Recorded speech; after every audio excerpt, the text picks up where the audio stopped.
Jeff the Killer. Después de semanas de asesinatos inexplicables, el desconocido asesino todavía ronda por este lugar. Tras las escasas pruebas encontradas, una joven afirma que sobrevivió a uno de los ataques del presunto asesino. Con valentía, nos cuenta su historia. Tuve un mal sueño y me desperté en medio de la noche, dice la joven, vi que por alguna razón la ventana estaba abierta, aunque recuerdo que la cerré antes de irme a la cama. Me levanté y la cerré una vez más. Luego, simplemente me metí debajo de las sábanas y traté de volver a dormir. Fue entonces cuando tuve una sensación extraña, como si alguien me estuviera observando. Miré hacia arriba y, casi salto de la cama. Ahí, descubiertos por el pequeño rayo de luz que iluminaba entre las cortinas, había un par de ojos. No eran ojos normales, sino oscuros y siniestros, bordeados de negro. En ese momento vi su boca. Una sonrisa ancha, tan horrenda que hizo que todos los pelos del cuerpo se me erizaran. La figura se quedó allí, mirándome. Finalmente, después de lo que pareció una eternidad, habló. Dijo algo, una simple frase, pero dicho de una manera que solo un loco podría hacerlo: ve a dormir. Se me escapó un grito. Él sacó un cuchillo. Su objetivo era mi corazón, saltó a mi cama, pero yo me defendí. Le di una patada, que él esquivó, enseguida me derribó de un golpe y me sujetó. Fue entonces cuando mi padre entró. El hombre lanzó su cuchillo, como respondiendo a un acto reflejo, que atravesó el hombro de mi padre. Probablemente habría acabado con él de no ser porque uno de los vecinos alertó a la policía, quien había sorprendido al intruso cruzando el techo de nuestra casa. La policía descendió de sus coches patrulleros. Incluso yo me quedé anonadada cuando escuché sus pisadas en el césped de la entrada. Había sido muy silenciosa y precavida, por alguna razón que no tardaría en conocer. El hombre se volteó, mientras la puerta principal se quebraba ante los golpes de los policías armados, y huyó por el pasillo. Escuché un ruido, como si se hubiera roto un cristal. Cuando salí de mi cuarto, vi que la ventana que estaba apuntando hacia la parte posterior de mi casa se había roto. Lo vi desaparecer en la distancia. Te puedo asegurar una cosa, nunca olvidaré esa cara, aquellos ojos fríos y esa sonrisa psicótica nunca saldrán de mi cabeza. La policía todavía está en la búsqueda de este hombre. Si ves a alguien que encaja con la descripción del sujeto de esta anécdota, por favor, ponte en contacto con su departamento de policía local. Ahora que sabes un poco sobre Jeff, seguramente te preguntarás por qué lo hace. Para saberlo, tendremos que retroceder un poco más en el pasado. Origen de Jeff. Jeff y su familia acababan de mudarse a un nuevo vecindario. Su padre había conseguido un ascenso en el trabajo. Pensó que sería mejor vivir en una de esas casas de fantasía. Sin embargo, Jeff y su hermano Liu no podían quejarse. Mientras desempacaban, uno de sus vecinos pasó por allí. Era una mujer relativamente joven.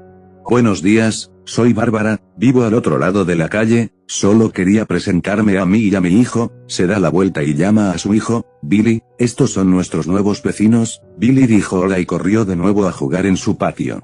Bueno, empezó la madre de Jeff, yo soy Margaret, este es mi marido Peter, aquí están mis dos hijos, Jeff y Liu. Cada uno de ellos se presentó. Bárbara los invitó al cumpleaños de su hijo. Jeff y su hermano intentaron protestar, pero su madre aceptó encantada. Cuando Bárbara por fin se fue, Jeff encaró a su madre. Mamá, ¿por qué una fiesta infantil? Por si no lo ha notado, ya no soy más un niño. Jeff, replica su madre, nos acabamos de mudar aquí, debemos demostrar que queremos pasar tiempo con nuestros vecinos. Iremos a esa fiesta. Jeff intentaba protestar, pero se detuvo, sabiendo que él no podía hacer nada. Siempre que su mamá decía algo, era definitivo. Jeff se encierra en su cuarto y se deja caer sobre su cama. Él se acuesta allí mirando su techo, poco a poco lo invade una extraña sensación. No es tanto un dolor, pero sí una sensación extraña. Lo ignora y lo confunde con un sentimiento al azar, de esos que te persiguen. Cuando experimentas una duda muy profunda. Al día siguiente, Jeff se prepara para la escuela. Mientras estaba sentado, tomando su desayuno, una vez más padece esa sensación, esta vez más fuerte. Y le afligió un dolor, como un leve tirón, pero nuevamente lo ignoró. Liu y él terminaron su desayuno y se dirigieron hasta la parada de autobús. Mientras aguardaban, un chico montado en una patineta salta sobre ellos, a solo unos centímetros por encima de sus rodillas. Ambos se sobrecogen por la sorpresa. Comillas ey. ¿Qué diablos? El chico se cayó y se volteó hacia ellos. Pateó la patineta y, al rebotar esta por uno de sus costados, la sostuvo con sus manos. El chico parece tener cerca de 12, un año menor que Jeff. Lleva una camisa de Aeropostal y pantalones vaqueros azules algo rasgados. Bien, bien, bien. Parece que tenemos un poco de carne nueva. De repente, aparecen otros dos chicos. Uno de ellos es súper delgado y el otro es enorme. Bueno, ya que son nuevos aquí, me gustaría presentarnos. El de ahí es Kate y el otro es Troy. Y yo soy Randy. Ahora, para todos los niños en este barrio hay un pequeño precio por el pasaje, si es que me entienden. Liu se puso de pie, listo para golpear al chico, pero sus dos amigos levantan sendas navajas hacia él, en actitud ofensiva. Esperaba que fueran más cooperativos. Parece que tendremos que hacerlo de la manera difícil. Kate le pegó un puñetazo en el estómago a Liu, y Troy lo estrechó contra el piso. Randy se acercó a Liu, rebuscando en sus bolsillos y extrajo, al fin, una billetera. Jeff, inmóvil, padecía esa sensación desagradable, fría, erizada de ardores insoportables. Ahora ha sido muy potente, demasiado potente. Se pone de pie, pero Liu le hace gestos para que vuelva a sentarse en la banca de espera. Jeff lo ignora y se acerca a los chicos. Escúchame bien, pequeño punk, devuélvele la billetera a mi hermano, de lo contrario. Randy guarda la billetera en su bolsillo y saca su cuchillo. ¿Comillas así? ¿Y qué vas a hacer? Se mofa, mientras desfila su cuchillo frente a la cara de Jeff. Pero este, en un movimiento rápido, toma la muñeca de Randy y se la rompe. Randy soltó un terrible grito, de inmediato, Jeff tomó el cuchillo caído. Troy y Kate se asustaron, indecisos ante los chillidos de dolor de su líder, y trataron de huir, pero Jeff es demasiado rápido. Lanza a Randy al suelo y arremete contra Kate, apuñalándolo en el brazo. Kate se arranca el cuchillo y lo deja caer al piso, cayendo al suelo en medio de gritos espantosos. Troy continúa corriendo, pero Jeff logra alcanzarlo. No necesita ni siquiera el cuchillo. Le aprieta la garganta y con la otra mano le da de lleno en el estómago una serie de puñetazos, que obligan a Troy a vomitar incluso la cena de la noche pasada. Liu está perplejo, mudo de asombro. Jeff, ¿cómo? Susurra brevemente. Saben que serán culpados por todo el asunto, así que empiezan a correr tan rápido como les es posible. En tanto corren, ladean sus rostros hacia atrás y logran ver al conductor del autobús corriendo hacia Randy y sus compinches. Cuando Jeff y Liu llegaron a la escuela, no se atrevieron a contar lo que pasó. Todo lo que hacen es sentarse y escuchar. Liu se apaciguaba pensando en que su hermano solo había golpeado a unos cuantos chicos, pero Jeff disfrutaba del oscuro goce de sentirse poderoso, superior, la necesidad de lastimar por el mero placer de demostrarlo. Cuando llegó a casa, sus padres le preguntaron cómo había sido su día, a lo que Jeff respondió con una voz un tanto desanimada: fue un día maravilloso. A la mañana siguiente, o que llamaban a su puerta. Caminó hacia abajo para encontrar a dos policías en la puerta y a su madre mirándolo con expresión de enojo. Jeff, estos oficiales me dicen que atacaste a 3 niños, que no fue una pelea normal, los heriste con un cuchillo. La mirada de Jeff se sepultó en el suelo. Mamá, fueron ellos los que nos atacaron a Liu y a mí. Hijo, se pronunció uno de los policías, encontramos a 3 chicos, 2 apuñalados y uno tiene un moretón en el estómago, tenemos varios testigos de que los vieron huyendo de la escena. Ahora, ¿qué tienes que decir ante esto? Jeff sabía que era inútil. Él podía decir que su hermano y él habían sido atacados por ellos, pero no había pruebas de tal hecho. No podría decir que no estaban huyendo, porque a decir verdad sí lo hacían. Así que Jeff no podía defender ni a Liu ni excusarse a sí mismo. Hijo, llama a tu hermano. Jeff no podía hacerlo, ya que fue él quien golpeó a todos los niños. Señor. Fui yo, declaró Jeff, yo fui quien atacó a los niños. Liu trató de detenerme, pero no pudo. El policía miró a su compañero y ambos se sorprendieron. Bueno, chico, parece que te espera un año en prisión. Comillas esperen, gritó Liu. Todos se sorprendieron al verlo sosteniendo un cuchillo. Los oficiales sacaron sus armas y apuntaron a Liu. Esperen por favor, no disparen, Jeff es inocente, yo hice todo, perdí el control, me golpearon un poco esos punks y me enojé. Tengo las marcas para probarlo. Él levantó su camisa para revelar heridas y moretones, como si hubiera estado en una lucha. Hijo, solo tienes que dejar el cuchillo, dijo el oficial. Liu soltó el cuchillo, levantó las manos y se acercó a los oficiales. No, Liu, fui yo lo hice, gemía Jeff con lágrimas corriendo por su rostro. Comillas, pobre hermano, tratando de tomar la culpa de lo que hice, sonrió tristemente Liu. La policía llevó a Liu a la patrulla. Comillas Liu, diles que fui yo, diles, Yo fui quien golpeó a los niños. La madre de Jeff puso las manos sobre sus hombros. Jeff, por favor, no tienes que mentir, sabemos que fue Liu, ¿puedes detenerte? Jeff observa con impotencia como la patrulla se aleja. Unos minutos más tarde, el padre de Jeff se detiene en el camino de entrada, examina rápidamente la cara de Jeff y sabe que algo anda mal. Comillas, ¿qué sucede? Jeff no puede responder. Sus cuerdas vocales están tensas por el llanto. En cambio, la madre de Jeff lleva a su padre a una habitación aparte. Jeff llora sin descanso. Tras una hora de pensamientos extraviados y deseos fallecidos, vuelve a entrar a la casa.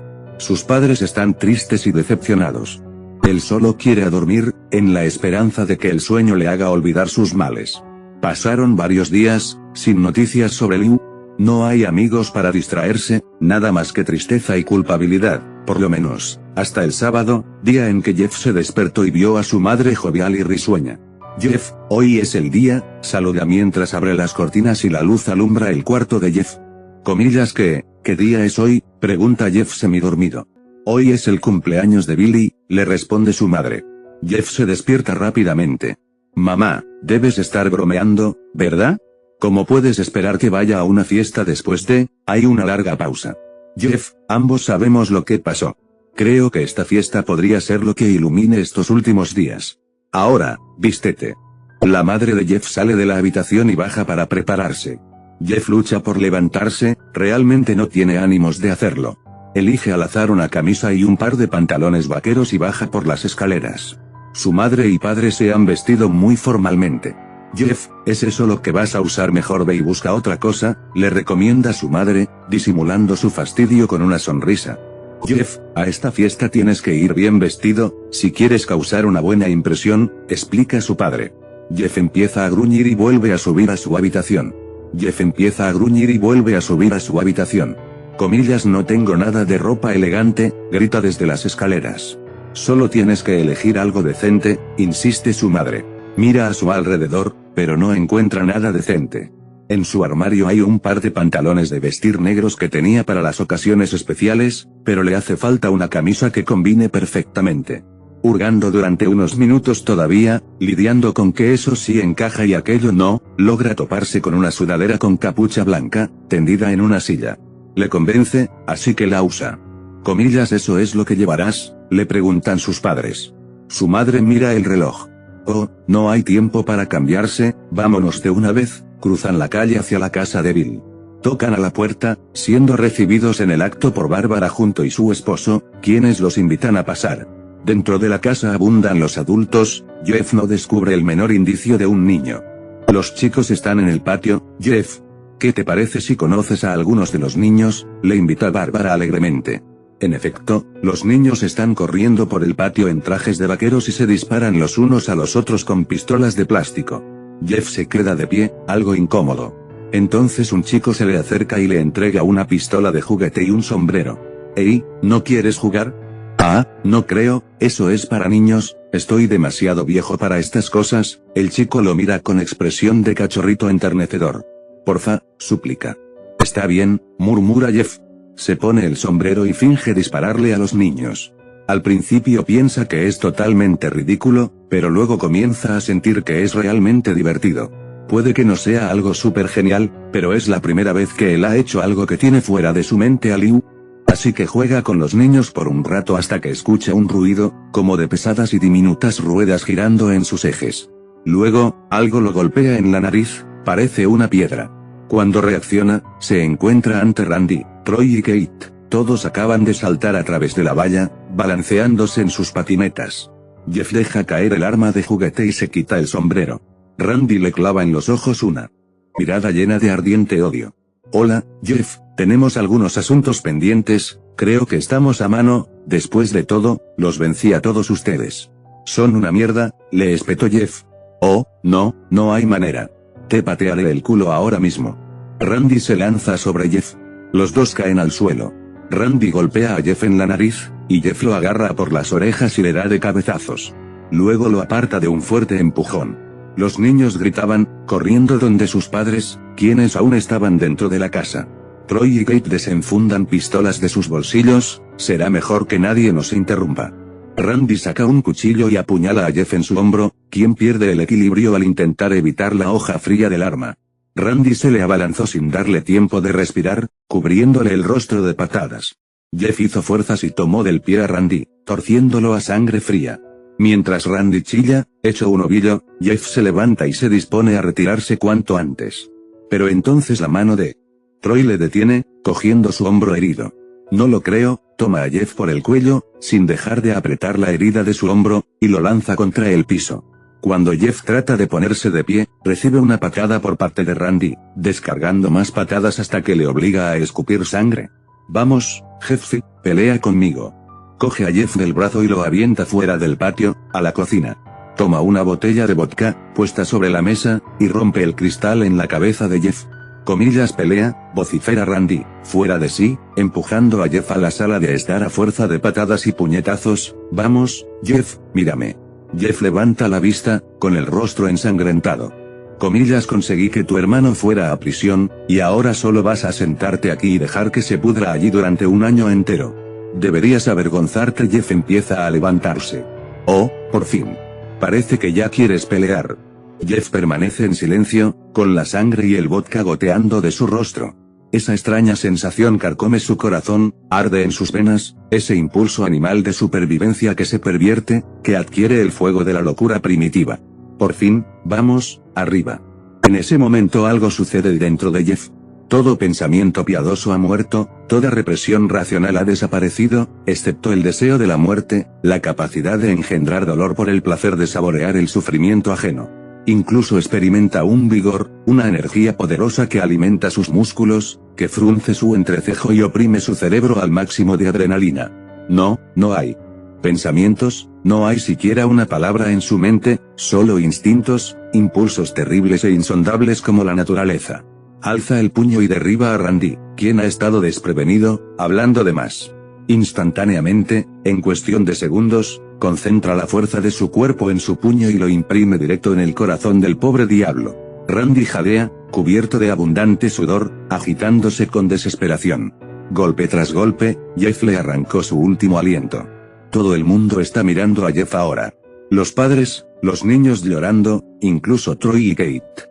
A pesar de que esos dos tiemblan sin control ante su horrible mirada, sostienen sus armas, apuntándolo. Jeff, veloz, se precipita sobre las escaleras, mientras Troy y Kate abren fuego hasta agotar inútilmente sus balas. Jeff se encierra en el baño. Toma el pequeño estante donde reposan utensilios higiénicos, como la toalla y el cepillo de dientes, y lo arranca de la pared. Troy y Kate golpean la puerta del baño, forcejeando. Jeff, entonces, los recibe con el estante en la cabeza, el cual desploma a Troy, dejándolo inconsciente. Kate, que es más ágil, se inclina y toma impulso sobre sus pies, esquivando los puños de Jeff y reteniéndolo contra la pared, hundiendo las uñas en su garganta. Desde lo alto de un escaparate superior, el recipiente de lejía se tambaleó por el impacto y terminó por derramarse. Ambos se quemaron, chillando alocadamente por el escozor. Jeff se secó los ojos con el dorso de su manga y a ciegas, le propinó a Kate unos cuantos golpes en el cráneo con el estante arrancado, que recogió del suelo.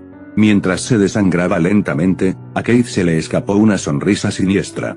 ¿Comillas que es tan gracioso?, preguntó Jeff, desconcertado. Kate sacó un encendedor. Lo que es gracioso, dijo, en tanto activaba el aparato y la llama ardía en la punta del encendedor, es que tú estás cubierto de lejía y alcohol. Kate tiró el encendedor sobre Jeff. Tan pronto como la llama entró en contacto con él, encendió el alcohol del vodka. El alcohol lo quemaba. La lejía le blanqueaba la piel. Jeff dejó escapar un grito terrible, sintiéndose desmayar del dolor. Corrió por el pasillo, desesperado, aullando, y cayó por las escaleras. Todo el mundo empezó a gritar, despavorido, procurando auxiliar al adolescente en llamas, casi muerto, tendido en el piso. Lo último que vio Jeff era a su madre y a los otros padres de familia tratando de apagar las llamas. Cuando despertó, tenía un yeso envuelto alrededor de su rostro. No podía ver nada, también sintió el peso de otro yeso en su hombro. Trató de levantarse, pero se desplomó. Se sentía tan débil y enfermizo. Una enfermera se apresuró a ayudarlo. No creo que pueda salir de la cama todavía, le dijo. Jeff se sentó en su lecho, confundido. Finalmente, después de unas horas, O la voz de su madre. Cariño, ¿estás bien? Jeff no podía responder, su rostro estaba cubierto por el yeso, era incapaz de hablar. Cariño, tengo una gran noticia. Después de que todos los testigos le dijeron a la policía lo que pasó en la fiesta, ellos decidieron liberar a Liu. Él estará aquí mañana. Volverán a estar juntos de nuevo. Jeff por poco pega un salto de alegría que le habría retirado el tubo que conectaba su brazo al suero. Su madre lo abrazó y le dijo adiós. Las siguientes semanas lo visitaron sus familiares y, al cabo de unos meses, llegó el día en que sus vendas habrían de desplegarse. Su familia se reunió para presenciar cómo removían el último vendaje de su rostro. Esperemos lo mejor, dijo el médico. Rápidamente tiró de la última venda, dejando expuesto el rostro de Jeff. La madre de Jeff dio gritos. Jeff notó los rostros atemorizados de Liu y su padre. ¿Qué? ¿Qué pasó? Susurró Jeff. Salió corriendo de la cama y corrió hacia el baño. Se miró en el espejo y comprendió la angustia de su madre y el temor de su padre y su hermano. Su rostro es horrible, sus labios se han quemado, semejantes a una sombra profunda de color rojo, la piel que se extiende sobre su faz es blanca como la nieve, y su pelo chamuscado ofrece a la vista el negro marchito que reemplazó a su cabellera castaña. Deslizó una mano por su rostro. Se sentía como cuero. Volvió a mirar a su familia y luego al espejo. Jeff, suspiró Liu, no está tan mal, no es tan malo, murmuró Jeff, es perfecto. Su familia quedó completamente sorprendida. Jeff comenzó a reír incontrolablemente, sus padres notaron que sus manos temblaban. Jeff, ¿estás bien? ¿Estar bien? Nunca me he sentido más feliz.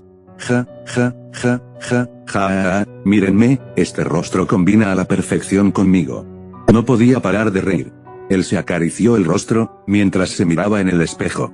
¿Por qué se comportaba así?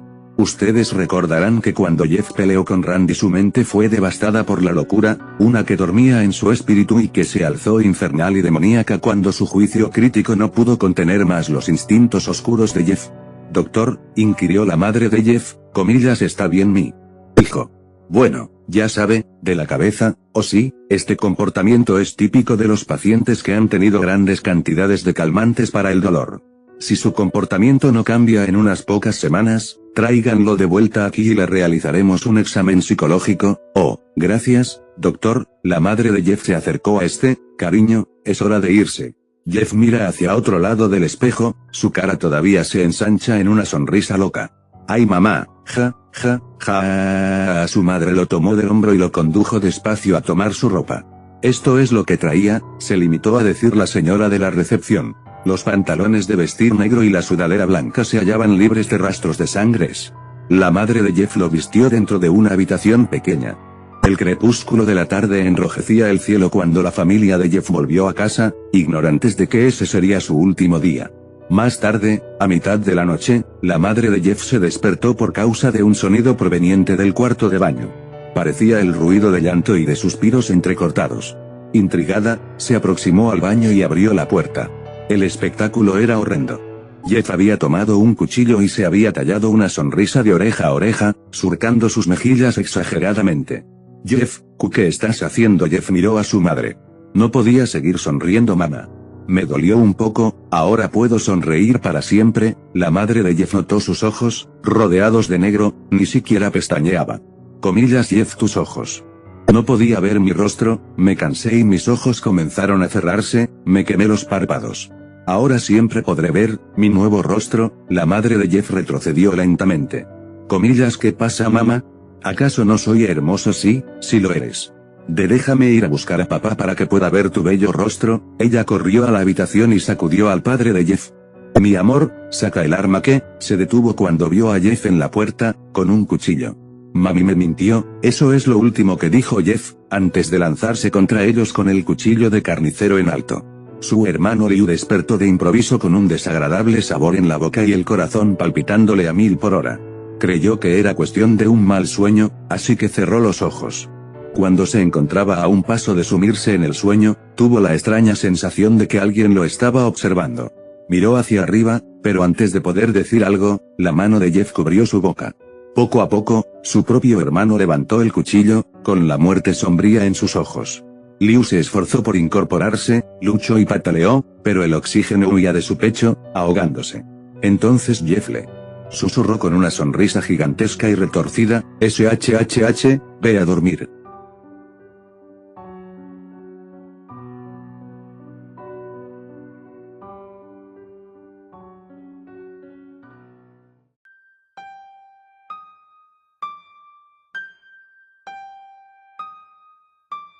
Hace 3 años, acababa de regresar de un viaje a las cataratas del Niágara con mi familia por el 4 de julio.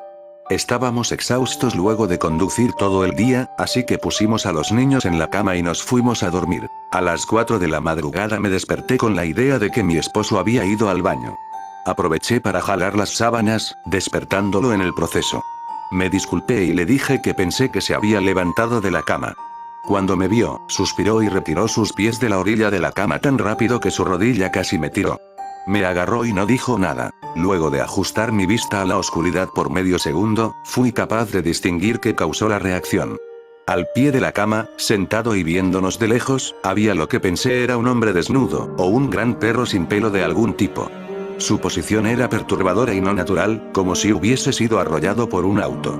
Por alguna razón no sentí miedo, sino preocupación por su condición.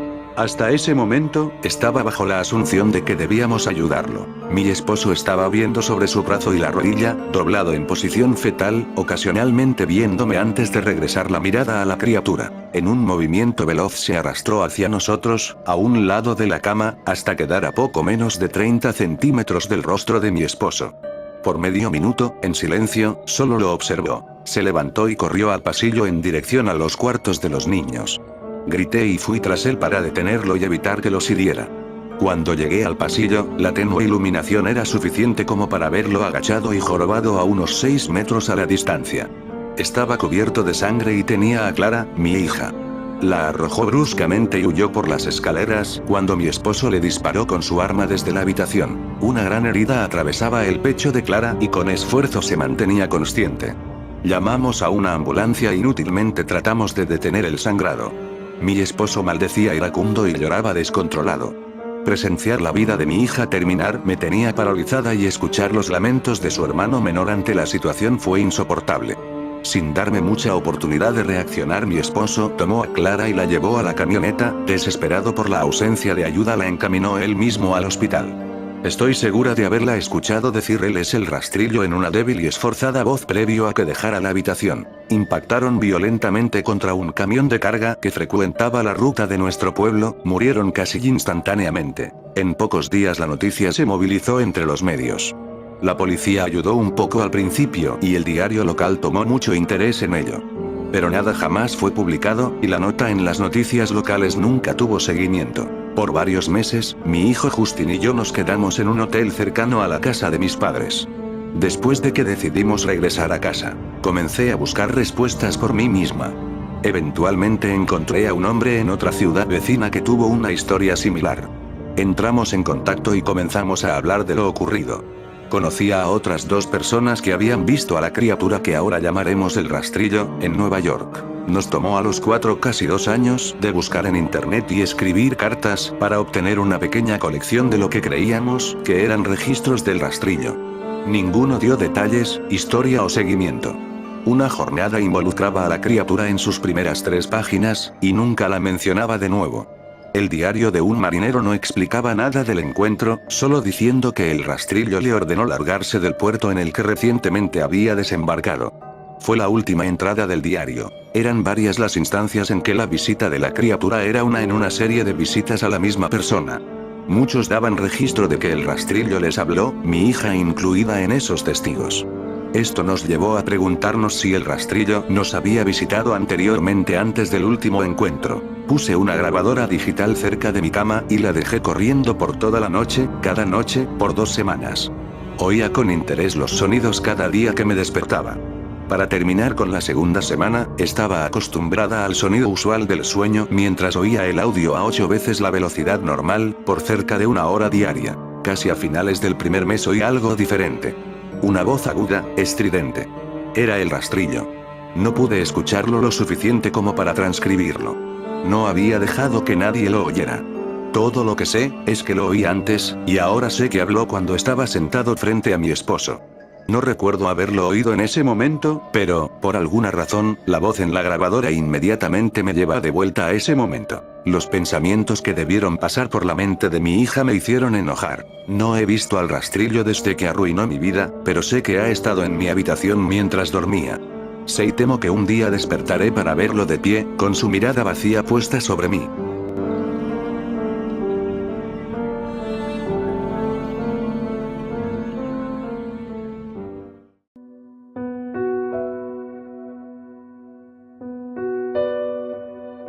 Bruno Amadio, popularmente conocido como Bragolín, es un pintor español de fama algo extraña.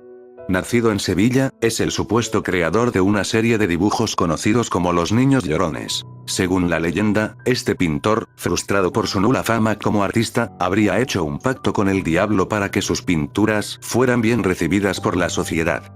Después de eso, realizó una serie de trabajos en los que destacaba la presencia de niños llorando. Uno de esos cuadros fue realizado a un niño que vivía en un orfanato. Más tarde, el orfanato se incendió con el niño adentro, y desde entonces se ha dicho que ese cuadro en especial adquirió el espíritu del niño.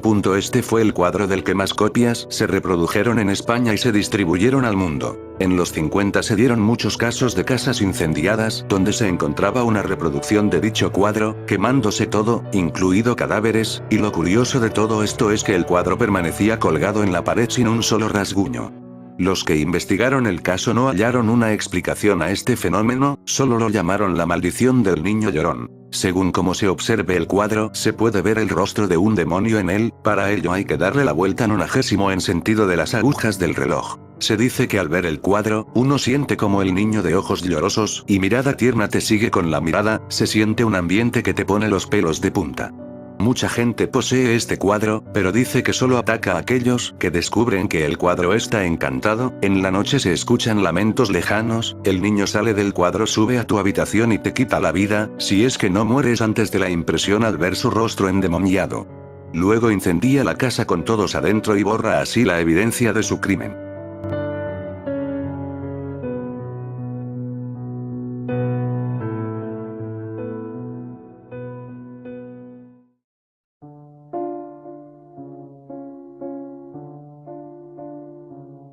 Una pareja de esposos decidieron salir una noche a pasear por ahí. Contrataron una niñera, a la cual dejaron a cargo de los dos niños pequeños. Cuando los niños se durmieron, la chica subió al cuarto principal para ver un poco de televisión. Minutos más tarde, el teléfono celular del padre de los niños empieza a timbrar. Este contesta. Diga. Sí, habla Alison, la niñera. ¿Está todo bien por allá, Alison? Sí, todo bien. Señor, llamaba para preguntarle si acaso podría poner una sábana o algún mantel encima de la estatua del ángel que tienen al lado de la ventana de su cuarto, es que me pone nerviosa. El padre guardó un silencio tenso durante algunos segundos. Alison, escucha. Toma a los niños y sácalos cuanto antes de la casa. Yo mientras tanto llamaré a la policía. Nosotros no tenemos ninguna estatua de un ángel en la casa. Cuando la policía llegó a la casa, se encontraron los cadáveres horriblemente mutilados de la niñera y los dos niños. Nunca se encontró una estatua de un ángel ni nada parecido.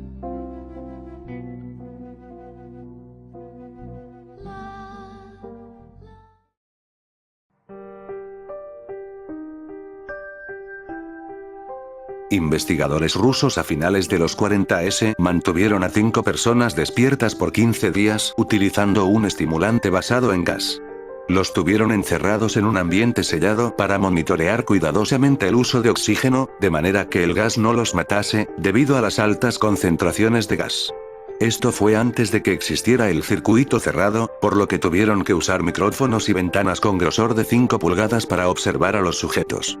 El cuarto estaba lleno de libros, cobijas para dormir, pero ninguna cama, agua corriente, baño y la suficiente cantidad de comida para que los 5 sobrevivieran por un mes. Los sujetos de prueba eran prisioneros políticos y de guerra declarados enemigos del Estado durante la Segunda Guerra Mundial. Todo estuvo bien por los primeros 5 días. Los sujetos rara vez se quejaban después de que, falsamente, se les había prometido su libertad si aceptaban tomar parte de la prueba y no dormir por 30 días. Sus conversaciones y actividades fueron monitoreadas y los científicos notaron que conforme pasaba el tiempo, ellos hablaban sobre incidentes traumáticos de su pasado. Después de 5 días se empezaron a quejar de las circunstancias y eventos que los llevaron a donde estaban y empezaron a demostrar paranoia severa. Dejaron de hablar entre ellos, y comenzaron a murmurar de manera alterna en los micrófonos. De manera extraña, todos parecían creer que podían ganar la confianza de sus captores si traicionaban a sus camaradas. En un principio se creyó que esto era un efecto del gas. Después de 9 días, el primero de ellos empezó a gritar. Corría por todo el cuarto gritando repetidamente por 3 horas seguidas. Después, trató de continuar gritando, pero solo podía dar un grito ocasional. Los científicos postularon que físicamente se había destrozado las cuerdas vocales. La parte más sorprendente de este comportamiento fue cómo sus compañeros reaccionaron a esto. O mejor dicho, como no reaccionaron, continuaban murmurando en los micrófonos hasta que el segundo de los prisioneros comenzó a gritar. 2 de los prisioneros que no gritaban, tomaron los libros y llenaron página tras página de sus propias heces, y de manera calmada, los pusieron sobre las ventanas del cuarto. Los gritos cesaron de repente, al igual que los murmullos de los micrófonos. Pasaron otros 3 días. Los investigadores checaban los micrófonos constantemente para asegurarse de que trabajaban, porque creían que era imposible no escuchar sonidos con 5 personas dentro. El consumo de oxígeno indicaba que los 5 debían seguir vivos. De hecho, el consumo de oxígeno era el necesario para 5 personas que hacían ejercicio extenuante. En la mañana del 14º día, los investigadores hicieron algo que no debían hacer para llamar la atención de los prisioneros. Utilizaron el intercom dentro del cuarto, esperando provocar respuestas de los prisioneros, pues temían que estuviesen muertos, o en estado vegetal. Anunciaron: abriremos el cuarto para probar los micrófonos. Aléjense de las puertas y acuéstense con las manos atrás en el piso o se les disparará. Se le otorgará la libertad a uno de ustedes si obedecen. Para su sorpresa, escucharon solo una frase, con voz calmada: no queremos ser liberados. Hubo gran debate entre los investigadores y fuerzas militares que financiaban el proyecto. Sin poder provocar más respuestas utilizando el intercom, finalmente se decidió abrir el cuarto a la medianoche del día número 15. Se limpió el gas del cuarto, y se llenó de aire fresco. Inmediatamente, voces de los micrófonos empezaron a objetar. 3 voces diferentes rogaban por la vida de sus seres queridos, que encendieran el gas nuevamente. Se abrió el cuarto para sacar a los prisioneros. Gritaron más fuerte que nunca, al igual que los soldados, cuando vieron lo que había dentro. 4 de los sujetos seguían vivos. Las raciones de los pasados 5 días no habían sido tocadas. Habían pedazos de carne de las costillas y pantorrillas del sujeto muerto colocados dentro del drenaje del centro del cuarto, bloqueándolo, permitiendo que 4 pulgadas de agua se acumulara en el piso. Los 4 sobrevivientes también tenían pedazos de piel y carne arrancada de sus cuerpos. La destrucción de tejidos y la exposición de huesos en la punta de sus dedos indicaba que las heridas fueron infligidas por las manos, y no con los dientes, como era de suponerse. Al examinarlos, se descubrió que la mayoría de las heridas fueron autoinfligidas en su mayoría. La piel y los órganos detrás de las costillas fueron removidos, mientras que el corazón, los pulmones y el diafragma seguían en su lugar. El tracto digestivo de los 4 sujetos podía verse trabajar, digiriendo comida. Rápidamente se hizo aparente estaban digiriendo su propia carne, y que ellos la arrancaron y se la comieron en el transcurso de los días. La mayoría de los soldados eran fuerzas especiales rusas en las instalaciones, pero aún así, muchos se negaron a regresar al cuarto para sacar a los prisioneros. Estos, sin embargo, insistían a gritos que los dejaran dentro y de manera alterna rogaron y demandaron que se encendiera el gas nuevamente, para evitar quedarse dormidos. Para sorpresa de todos, los sujetos pusieron una resistencia feroz durante la extracción. Un soldado ruso falleció cuando un sujeto le mordió el cuello, otro fue gravemente herido cuando otro de los prisioneros le mordió la arteria femoral y los testículos. Otros 5 soldados perdieron la vida, si se cuentan a aquellos que se quitaron la vida en las semanas consecuentes al incidente. Durante la lucha, uno de los prisioneros dañó su bazo, sangrando de manera casi inmediata. Se intentó sedar al sujeto, pero fue imposible. Se le inyectó más de 10 veces de la dosis humana de morfina, y aún así luchó como un animal rodeado, rompiendo las costillas y un brazo de un doctor. Se veía latir su corazón al máximo por 2 minutos completos, mientras se desangraba, y continuó gritando por más de 3 minutos, atacando a quien se le acercara, repitiendo la palabra más una y otra vez, cada vez más débil, hasta que cayó en silencio. Los otros 3 sobrevivientes fueron inmovilizados fuertemente y llevados hacia instalaciones médicas. Dos de ellos, con cuerdas vocales intactas, demandaban continuamente más gas para permanecer despiertos. El más herido de los tres, fue llevado al único cuarto de cirugía que había en las instalaciones. En el proceso de su preparación para colocar nuevamente sus órganos en su lugar, se notó que el sujeto era totalmente inmune a los sedantes. Peleó furiosamente cuando el gas anestésico se le estaba colocando. Se necesitó un poco más de anestesia de la normal para sedarlo, pero al momento que sus ojos se cerraron, su corazón se detuvo. En la autopsia, se encontró que en su sangre había 3 veces la cantidad normal de oxígeno. También se rompió 9 huesos en la lucha para no ser controlado. El segundo sobreviviente, era el que primero gritó del grupo.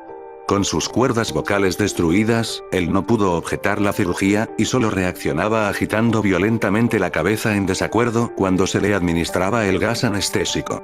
Afirmó violentamente con la cabeza cuando alguien sugirió hacer la cirugía sin anestesia, y no reaccionó durante la misma, que duró 6 horas en la cual se intentó reemplazar sus órganos abdominales y cubrirlo con lo que quedaba de su piel. El cirujano afirmó que era médicamente imposible que el sujeto siguiera con vida. Una enfermera aterrada que ayudó en la cirugía, comentó que la boca del paciente formaba una sonrisa cada vez que sus ojos se encontraban. Cuando la cirugía terminó, el sujeto miró al cirujano y empezó a hacer sonidos fuertemente, como tratando de hablar. Asumiendo que esto era de gran importancia, el cirujano le entregó un papel y una pluma, para que el paciente pudiera comunicarse. Sigue cortando, escribió. Se le hizo la misma cirugía sin anestesia a los otros 2 sujetos. Se les tuvo que inyectar un paralítico, pues ellos reían constantemente, y le era imposible realizar la operación al cirujano. Una vez paralizados, solo podían interactuar con sus ojos. En el momento en que pudieron hablar nuevamente, exigieron una vez más el gas estimulante. Los investigadores trataron de averiguar por qué se lastimaron de esa forma a sí mismos, y por qué querían el gas nuevamente. La única respuesta fue: debo permanecer despierto. Se reforzó a los 3 sujetos y los devolvieron al cuarto, para espera de su destino. Los investigadores, enfrentando la furia de sus benefactores militares por haber fallado las metas del proyecto, consideraron dar eutanasia a los prisioneros. El comandante, un ex KGB, vio potencial en el proyecto, y en su lugar decidió ver qué pasaría si ponían el gas nuevamente. Los científicos se negaron rotundamente, pero al final, tuvieron que aceptar. En preparación para ser sellados nuevamente en el cuarto, los prisioneros, fueron conectados a un monitor EEG. Para sorpresa de todos, los 3 dejaron de pelear en el momento que se dieron cuenta que los regresarían al gas. En este momento, era obvio que los 3 estaban haciendo un gran esfuerzo por mantenerse despiertos. Uno de los prisioneros estaba murmurando una canción. El sujeto mudo, peleaba con sus ataduras de piel, como si tratara de enfocarse en algo. El último sujeto mantenía su cabeza en la almohada, y parpadeaba rápidamente. Siendo este el primero al que se le puso leer, la mayoría de los investigadores monitoreaban sus ondas cerebrales con sorpresa. Eran normales la mayor parte del tiempo, aunque algunas veces aparecía una línea recta de manera inexplicable. Parecía que repetidamente sufrían de muerte cerebral. Mientras analizaban los datos, una enfermera notó que los ojos del sujeto se cerraron. Sus ondas cerebrales cambiaron inmediatamente por las de sueño profundo, luego se pusieron rectas, y de manera simultánea, su corazón se detuvo. El único sujeto que quedaba que podía hablar comenzó a gritar para que lo encerraran en ese momento. Sus ondas cerebrales mostraba las líneas rectas del sujeto que acababa de morir por quedarse dormido. El comandante dio la orden de sellar el cuarto con los 2 prisioneros dentro, junto con 3 de los científicos. Uno de los 3, inmediatamente tomó un arma y abrió fuego contra el comandante, matándolo de un tiro entre los ojos. Después apuntó al prisionero mudo, y le voló el cerebro. Apuntó al prisionero que quedaba vivo, mientras que los demás investigadores escaparon del cuarto. No me encerraran con estas cosas. No contigo. Le gritaba al prisionero que estaba atado al camastro. ¿Qué eres? Demandó. Necesito saber, exclamación de cierre. El prisionero sonrió. ¿Tan fácilmente te has olvidado de mí? El prisionero preguntó. Somos ustedes. Somos la locura que está encerrada en todos ustedes, rogando por libertad en cada momento de tu vida, desde lo más profundo de tu mente animal. Somos aquello de lo que te escondes en tu cama todas las noches. Somos lo que duermes y silencias y paralizas cuando te vas a tu cielo nocturno, donde no te podemos alcanzar. El investigador hizo una pausa. Apunto al corazón del prisionero y disparo. El EEG mostró una línea recta mientras el sujeto débilmente murmuró casi tan libre.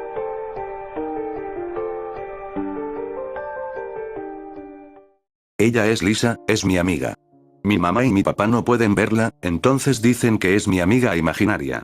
Lisa es una linda amiga. Hoy traté de plantar una flor en el patio.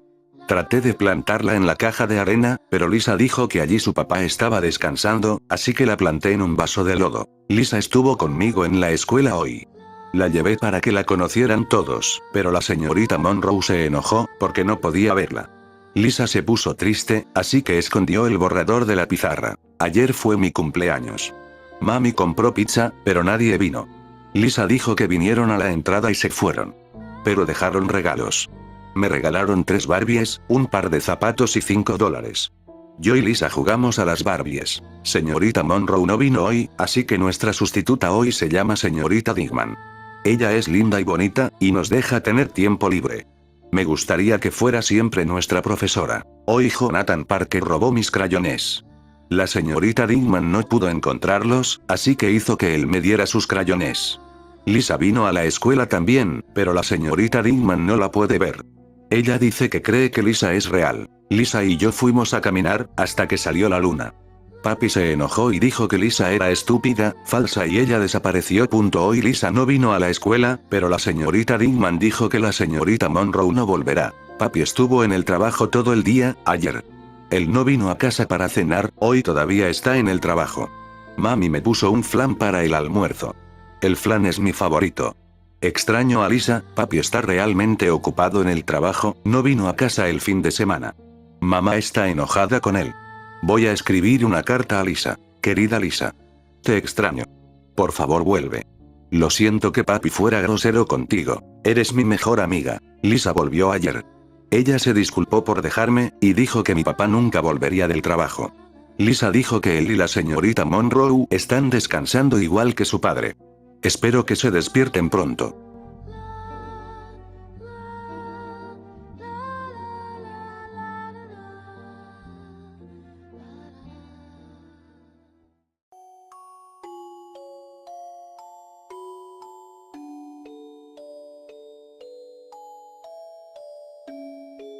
Comenzaré diciendo que si quieren una respuesta al final, estarán decepcionados. No hay una. Fui interno en Nickelodeon Studios durante el 2005 para obtener mi título en animación. No me pagaban. De hecho, la mayoría de las pasantías no son pagadas, pero tuve algunas experiencias más allá de la educación. Los adultos no lo ven como un buen trabajo, pero la mayoría de los niños se cagarían si pudieran estar ahí. Como trabajaba con editores y animadores, me tocaba ver los capítulos nuevos antes de que salieran al aire. Iré al grano sin dar muchos detalles. Acababan de hacer la película de Bob Esponja y el staff entero estaba falto de creatividad, así que les tomó mucho tiempo iniciar la siguiente temporada.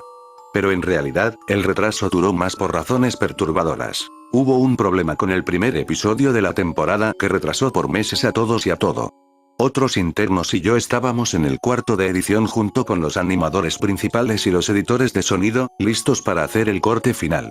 Recibimos una copia de lo que se suponía era Fear of a Krabby Patty y nos reunimos alrededor de la pantalla para ver.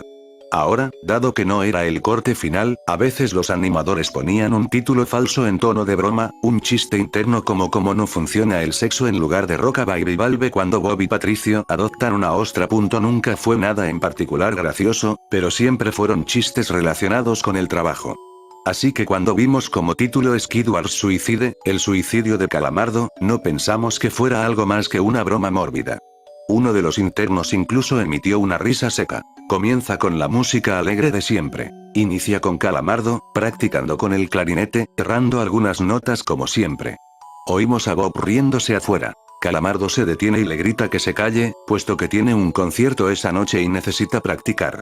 Bob dice que sí, y se va a ver a Arenita junto con Patricio. La splash screen de burbujas aparece y entonces vemos el final del concierto de Calamardo. Aquí fue donde todo se puso raro. Al estar tocando, algunos cuadros se repitieron una vez, pero el sonido no. En este punto el sonido ya está alineado a la animación, y eso no era común, pero entonces deja de tocar, el sonido termina como si nada hubiese pasado. Hay murmullos en la multitud antes de que comiencen a abuchearlo. No eran abucheos de caricatura comunes en el show, se podía escuchar malicia en ellos. Calamardo estaba visible de pie, nervioso y viéndose asustado. La imagen cambia, esta vez hacia el público. Bob Esponja está en el centro, y también abuchea, comportándose muy diferente a como lo hace siempre. Lo más raro de todo, es que todo mundo tiene ojos hiperrealistas. Muy detallados. Claramente no fotos de ojos reales, pero algo un poco más real que G. Las pupilas rojas. Algunos nos miramos entre sí, obviamente confundidos, pero como no éramos los escritores, nunca nos preguntamos cómo le atraería eso a los niños aún. La toma cambia. Calamardo sentado en la orilla de su cama, viéndose muy mal. Por su ventana se ve la noche, así que es poco después del concierto. La parte más aterradora es que en este punto, no hay sonido. Literalmente. Ni siquiera el sonido de los speakers en la habitación. Como si estuviesen apagados, aunque estaban trabajando perfectamente. Calamardo solo estaba ahí, sentado y parpadeando en silencio como por 30 segundos, entonces comenzó a llorar. Sonaba como una pequeña brisa a través de un bosque. Luego se cubrió la cara y lloró en silencio por un minuto, mientras el sonido poco a poco comenzó a intensificarse. La pantalla poco a poco comienza a acercarse a su rostro. Por poco, me refiero a que solo es notable si miras las tomas con 10 segundos de diferencia. Su llanto se vuelve más fuerte, lleno de dolor e ira. La pantalla se deforma, como si se doblara sobre sí por un segundo antes de volver a la normalidad. El sonido leve como de viento se vuelve más intenso y más severo, como si hubiese una tormenta. La parte tétrica es que este sonido y el llanto de Calamardo suena demasiado real, como si el sonido no viniera de los speakers, como si estos fueran agujeros y el sonido viniese de otro lado. Aun si el estudio tiene un buen equipo de sonido, no tienen el equipo necesario para producir sonido de esta calidad. Bajo el sonido del viento y el llanto, algo comenzó a sonar, una especie de risa en intervalos raros y nunca durando más de un segundo para que no pudieras oírlo con facilidad. Vimos esto 2 veces, así que perdónenme si las cosas suenan muy específicas, pero he tenido tiempo para razonar sobre ellas. Luego de 30 segundos de esto, la pantalla se puso borrosa, se torció violentamente y algo parpadeó rápidamente sobre la pantalla, como si faltara un cuadro de animación. El editor principal de animación puso pausa y regresó cuadro por cuadro. Vimos algo horrible. Era la foto de un niño muerto, de no más de 6 años de edad. Su cara estaba deformada y ensangrentada, un ojo colgando sobre su rostro. Estaba en ropa interior, con el estómago abierto y las entrañas yaciendo a su lado. Estaba tirado en una especie de pavimento, probablemente algún camino. La parte más aterradora era que se podía ver la sombra del fotógrafo. No había cinta del crimen, no había evidencias o marcas, y el ángulo estaba completamente erróneo para ser parte de evidencia de un crimen. Parecía como si el fotógrafo fuese el culpable de la muerte del niño. Estábamos mortificados por supuesto, pero seguimos, esperando que fuera una broma torcida y enferma. La pantalla regresó de nuevo a Calamardo, aún llorando más fuerte que antes, y con la mitad del cuerpo en la toma. Ahora, había sangre corriendo por su rostro, saliendo de sus ojos, los cuales estaban dibujados de forma hiperrealista, como si al tocarlos, pudieses mancharte de sangre. El viento ahora sonaba como un huracán a través de un bosque, incluso con sonidos de ramas rompiéndose. La risa, un barítono profundo, ahora duraba más y era más frecuente. Tras 20 segundos, la pantalla volvió a deformarse para mostrar una foto de un solo cuadro. El editor dudó en repetirla, pero sabíamos que debía hacerse. Ahora, la fotografía era de una niña pequeña, no mayor que el niño de la primera. Estaba tirada sobre su estómago, un charco de sangre a su lado. Su ojo izquierdo también había sido extraído, y estaba en ropa interior. Sus entrañas estaban en su espalda, saliendo de un corte. De nuevo, el cuerpo estaba en la calle y se podía ver la sombra del fotógrafo, similar en tamaño y forma a la primera. Casi vomité, y una interna, la única mujer de la habitación, salió corriendo. El show continuó. Luego de 5 segundos tras la foto, Calamardo se calló al igual que todo sonido, como cuando empezó. Se retiró las manos y sus ojos estaban dibujados en hiperrealismo como los otros al principio del episodio. Sangraban, inyectados de sangre y pulsando. Solo miraba la pantalla, como si viese al espectador. Luego de 10 segundos, comenzó a sollozar, esta vez sin cubrirse los ojos. El sonido era agudo y fuerte, y mezclado con gritos. Lágrimas y sangre escurrían por su rostro como un torrente. El sonido de viento volvió junto con la risa de voz profunda, y esta vez la fotografía duró por 5 cuadros. El animador pudo detenerla en el cuarto y retrocedió. La foto era de un niño de edad similar a los anteriores, pero esta vez era diferente. Las entrañas estaban saliendo del estómago, siendo arrancadas por una gran mano. El ojo derecho arrancado y colgando, sangre escurriendo de él. El animador procedió. Era difícil de creer. Avanzó al siguiente cuadro, la misma cosa. Volvió al primero, reproduciéndolos rápidamente y entonces yo me quebré. Vomité en el piso. Los animadores y editores estaban viendo horrorizados la pantalla. Los 5 cuadros no eran 5 fotos diferentes, eran los cuadros de un video.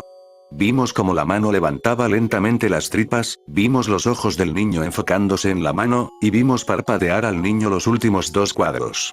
El editor principal de sonido nos dijo que paráramos, que tenía que llamar al creador para que lo viera por sí mismo.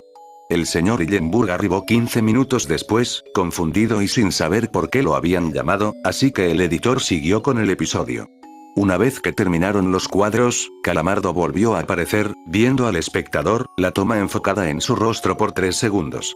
La toma se abrió, y una voz dijo hazlo, mientras Calamardo sostenía una escopeta. Inmediatamente pone el arma en su boca y jala el gatillo. El muro tras él acaba salpicado por sangre y materia gris realista, y Calamardo sale despedido hacia atrás con fuerza. Los últimos 5 segundos muestran su cuerpo sobre la cama, de costado, y un ojo cuelga de lo que queda de su cabeza, viendo fijamente el suelo. El episodio acaba. El señor Hillenburg está furioso y demanda saber qué demonios está pasando. Muchos dejaron el cuarto en este momento, así que solo unos cuantos de nosotros lo vimos de nuevo. Ver el episodio de nuevo solo sirvió para que se grabara en mi mente y me produjera muchas pesadillas. Siento mucho haberme quedado. La única teoría que tenemos es que el archivo fue editado por alguien en la cadena desde el estudio de dibujo. Llamaron al CTO para que analizara qué había pasado. El análisis del archivo muestra que le grabaron material nuevo, y por más que intentamos averiguar qué había ocurrido, no logramos encontrar nada. Hubo una investigación respecto a las fotos, pero no obtuvimos información de ellas. No se identificó a ningún niño, y no encontramos pistas de la información o pistas físicas en las fotos. No creía en fenómenos inexplicables antes de esto, pero ahora sé que cuando algo pasa y no puedo probar qué lo ocasionó, lo pienso 2 veces.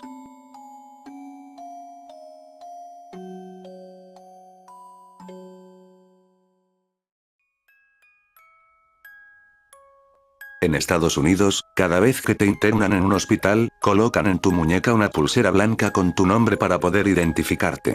Sin embargo, existen otras pulseras de colores diferentes que simbolizan otras cosas. Por ejemplo, las pulseras negras son colocadas en las muñecas de las personas que acaban de fallecer. Mi tía me platicaba de un cirujano que trabajaba en el turno nocturno de un hospital escuela.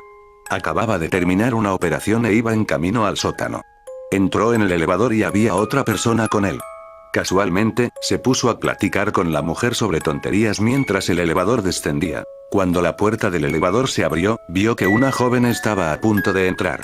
El doctor pulsó de manera precipitada el botón para cerrar la puerta, y presionó rápidamente el botón hasta el piso más alto. Sorprendida, su acompañante lo regañó por su tosquedad.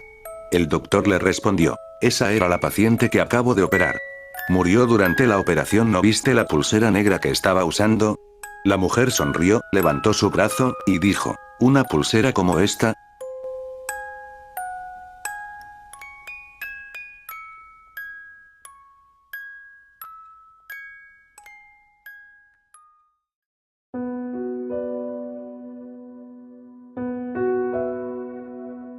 Dale una mirada a la imagen de arriba. Recientemente descubrí esta imagen y su historia en una publicación coreana. La historia es esta. En Japón, poco antes de que una adolescente cometiera suicidio, dibujó esta imagen, la escaneó y la publicó en línea. En Corea esta historia se desató y se esparció como un incendio. Hay muchos mensajes recorriendo bajo la autoría de un defined en foros coreanos que dicen que el espectador se ve inmerso en los ojos azules de la chica. Dicen que se puede detectar una pista de odio y tristeza dentro de sus ojos. Tal vez la chica murió con mucha tristeza y enojo que su espíritu embrujó la imagen, o tal vez la imagen provoca tristeza, similar a la canción Glow Me Sunday, canción escrita por el pianista y compositor autodidacta húngaro Red Seres en 1933, que según la leyenda urbana provocó un gran número de suicidios. El elemento raro es este. Dicen que es difícil para una persona mantener fija la mirada en los ojos de la chica por más de 5 minutos. Hay reportes que algunas personas han tomado sus propias vidas después de hacer esto. La gente dice que la pintura cambia, conforme la ves parece como que una sonrisa burlona aparece en los labios de la chica o que un anillo oscuro crece alrededor de la chica o de sus ojos. Algo es seguro, la imagen ha despertado una curiosidad en mí que debo de saber, siento una presencia cuando miro la imagen, si es malvada o no, no puedo juzgarlo. Me gustaría saber qué es lo que la comunidad global en línea siente y tal vez incluso algunos expertos en arte pudiesen responder por qué los ojos de esta imagen pueden atraer al espectador tan profundamente.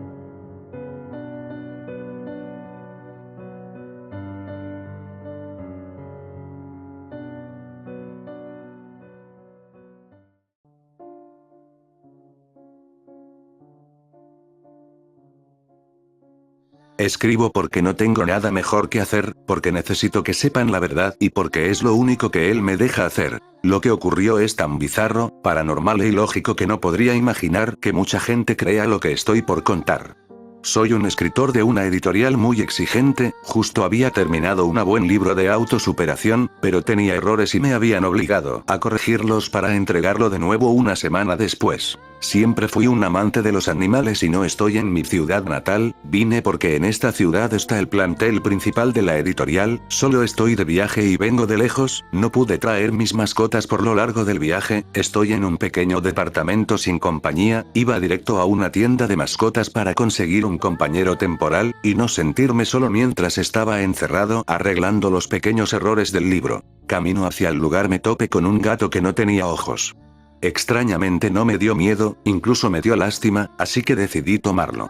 Justo ahora me arrepiento de haberlo hecho. Lo llevé a revisar con un veterinario para ver que no tuviera algo grave, solo tenía una pequeña infección en la pierna, pero apenas estaba emergiendo, así que fue fácil erradicarla.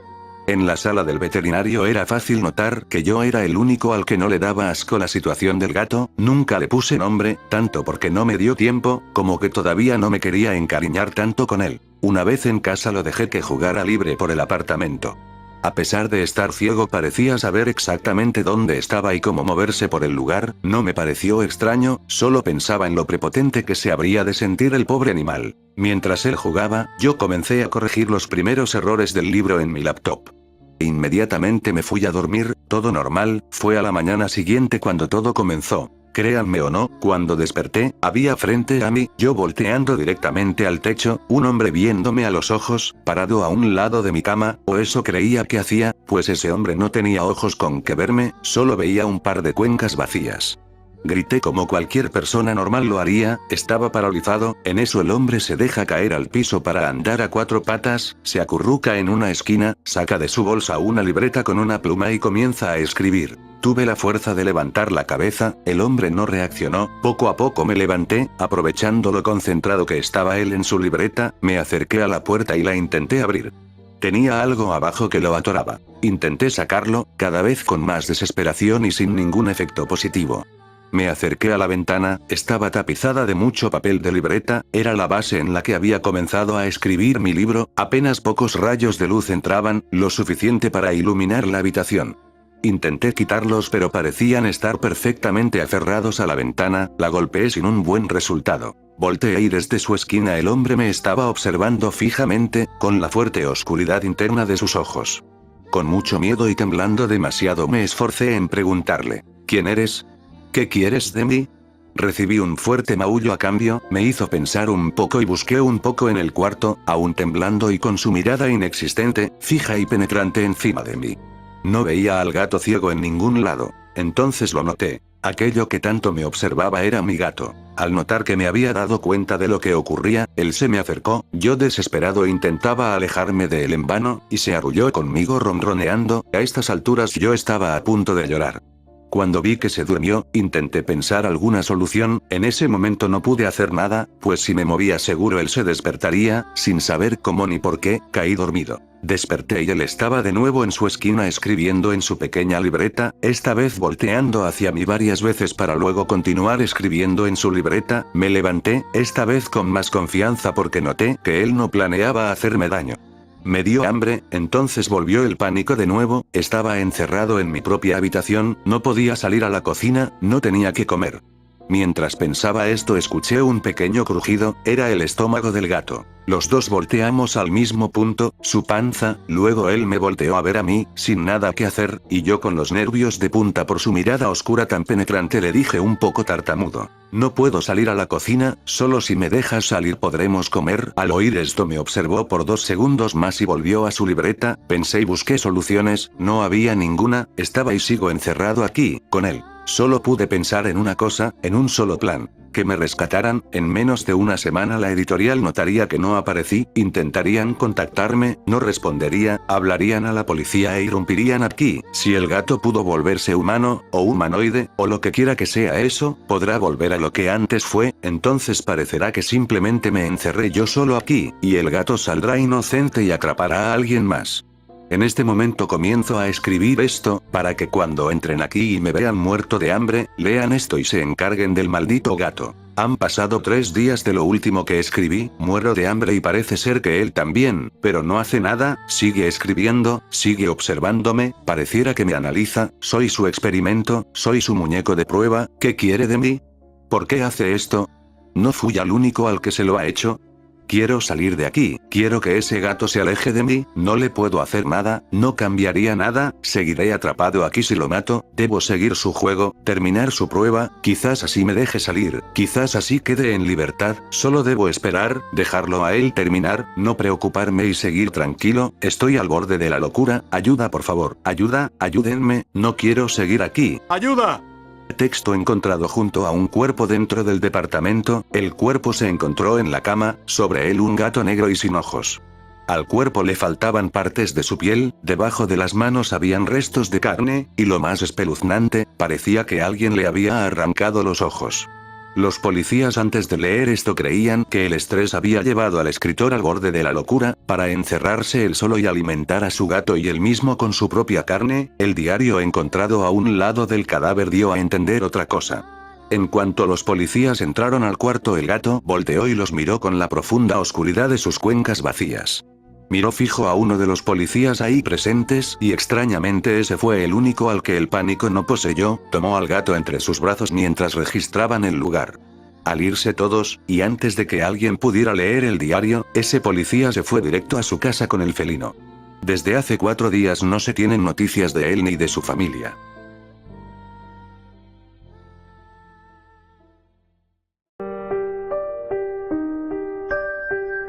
Esto pasó en una pequeña ciudad de Francia. Salió en casi todos los periódicos locales.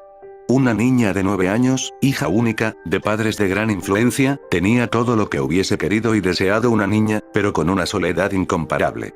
Sus padres solían salir a fiestas de caridad y reuniones del ámbito político, y la dejaban sola. Todo cambió cuando le compraron un cachorro de raza grande, pasaron los años y la niña y el perro se volvieron inseparables. Una noche como cualquier otra, los padres fueron a despedirse de la niña. El perro, ya acostumbrado a dormir con la niña, se puso debajo de la cama. Los padres se fueron y pronto la niña se sumió en un sueño profundo. Aproximadamente a las 2:30 de la madrugada, un ruido la despertó. Eran como rasguños leves y luego más fuertes.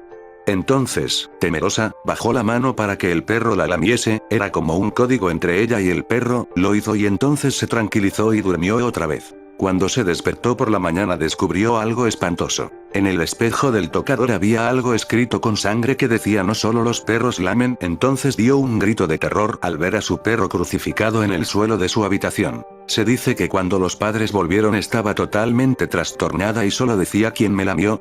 Aún se busca al autor de tal aberración.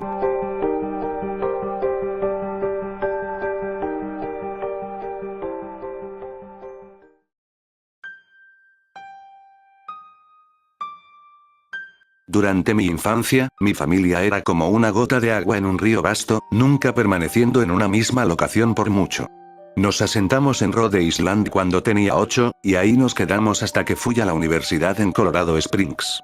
La mayoría de mis recuerdos están arraigados a Rhode Island, pero hay fragmentos en el ático de mi cerebro que pertenecen a los varios hogares en los que vivimos cuando era mucho menor. La mayoría de estos recuerdos son vagos y sin sentido: perseguir a otro niño en el patio de una casa de Carolina del Norte, tratar de construir una balsa para flotar en el lago detrás del apartamento que rentamos en Pensilvania, y la tendencia continúa. Pero hay un repertorio de memorias cristalinas, como si las hubiese experimentado hace solo una temporada. Con frecuencia, me preguntaba si estos recuerdos eran simplemente sueños lúcidos causados por la enfermedad prolongada que contraje en primavera. Sin embargo, en lo profundo de mi corazón, sé que son reales. Vivíamos en una casa afuera de la metrópolis desbordante de New Vineyard, Maine. Era una estructura grande, en especial para una familia de 3. Hubieron varias habitaciones que nunca me molesté en revisar durante los 5 meses que residimos ahí. En varios sentidos, era una pérdida de espacio, pero era la única casa en el mercado en aquel momento, al menos una que quedara a la hora de viaje de donde mi papá trabajaba. Transcurrido mi 5º cumpleaños, al que solo atendieron mis padres, caí en cama enfermo por fiebre. El doctor dijo que era mononucleosis, lo que significaba que no podía sobreesforzarme y que la fiebre se quedaría conmigo por 3 semanas más.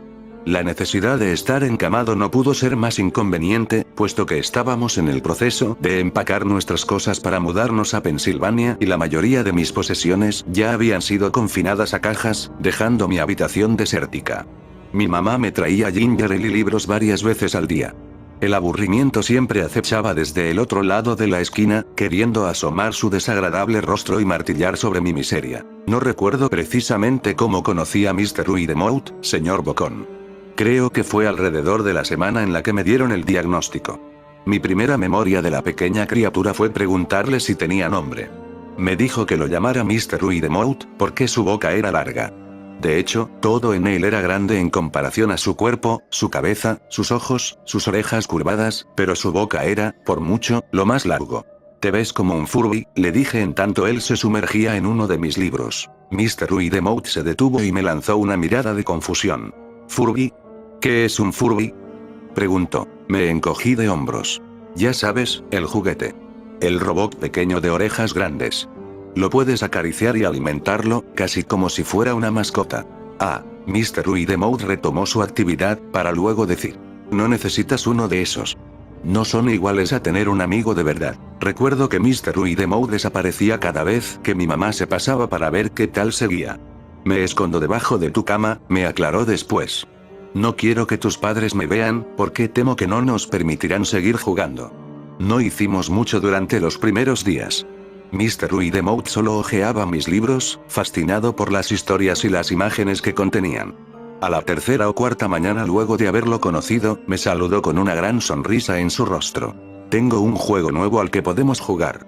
Tenemos que esperar hasta que tu mamá te venga a revisar, porque ella no nos debe ver jugar.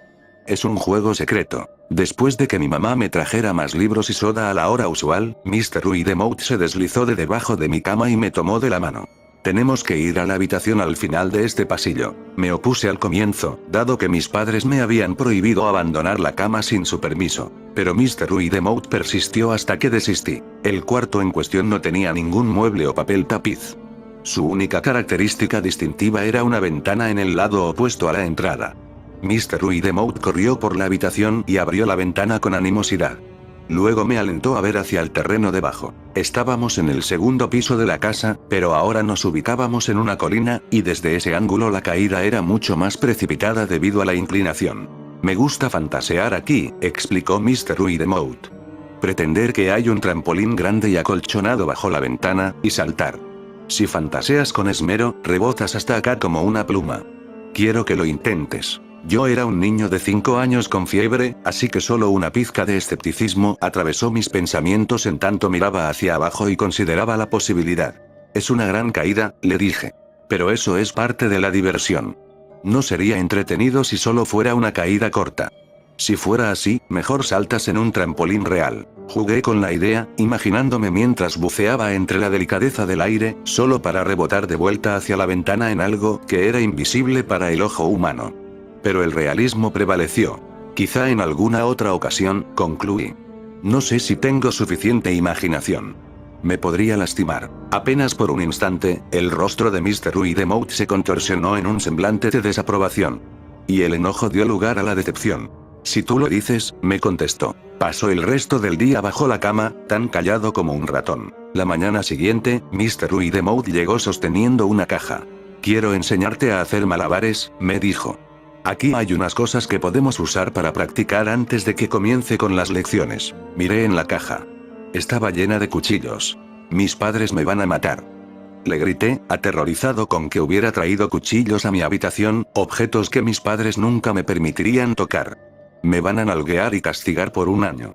Mr. Widemouth frunció el ceño. Es divertido hacer malabares con estos. Quiero que tú intentes. Empujé la caja lejos de mí. No puedo.